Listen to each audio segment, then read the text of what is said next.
Tottenham are playing Roma on Thursday, and with all these injuries piling up, it's a good chance for our squad players to step up, not just to be there to sit on the bench, but to be there to make an impact when called upon for the first team. I'm really looking forward to Thursday's game because it gives us a chance to see the younger players play. They have so much potential, and if even half of them can fulfill that potential, then we're going to have one hell of a squad on our hands. It's been said many times now that our squad is not strong enough to cope with 4 competitions. We are 6th in the league, just 4 points from second. We're in the quarterfinals of the Carabao Cup. We've won 3 out of 4 Europa League games so far. So as it stands today, the squad is coping not too bad, to be honest. And that's on top of having the most injuries in the Premier League as well. So for me, they're probably overperforming, to be honest. And now with Vicario added to this injury list, long term, it's going to put even more strain on this squad. That's why more than ever, these players really need to step up, fight for a first team place, and show they are good enough to help us through this difficult time. Because you never know. They could cement a first team position and the injured player would have to settle for a place on the bench when he comes back from injury. It's a good time to play Roma at the moment. They have only won 1 game in their last 6. They are 12th in the Italian league and 3 points from the relegation zone.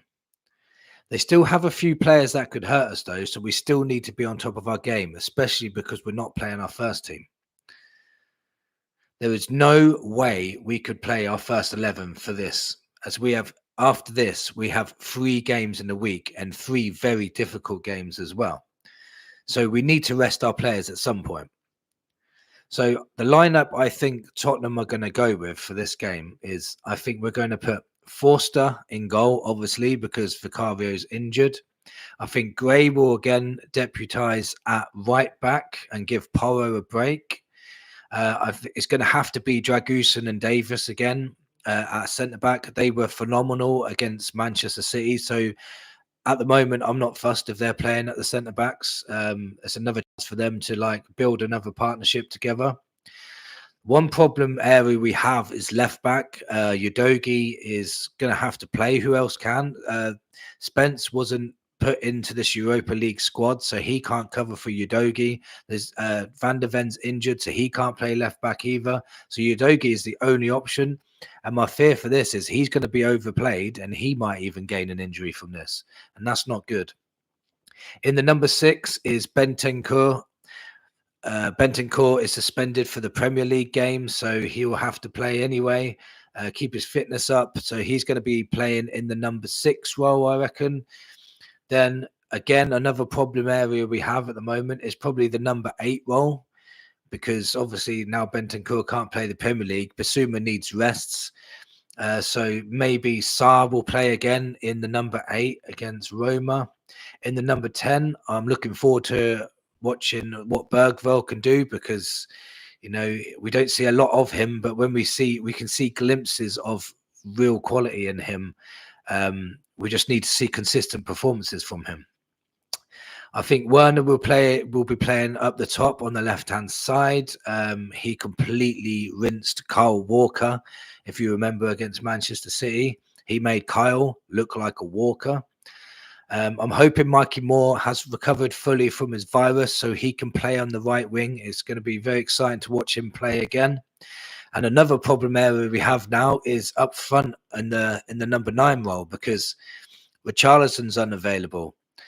Sonny has only just played and we have to watch his minutes. Lancashire got sent off in the last game, so he's unavailable. He'll be suspended for this game. So the only player we can play in that role is Solanke. So I'm just hoping we don't burn him out as well. It's going to be awful. We're going to need him for the next week or so. So my prediction for this match, I'm going to go for a 2-1 win for Spurs. I think this will be very, very close though. We need to get a win really to solidify the top 8 places. If we finish outside the top 8 places in the Europa League, There will be 2 added games. There will be playoffs to see if we can get into the last 16. And we really don't need extra games at the moment, especially with the thinness of our squad at the moment. We need to get the job done early, then look forward to knockout stages next year.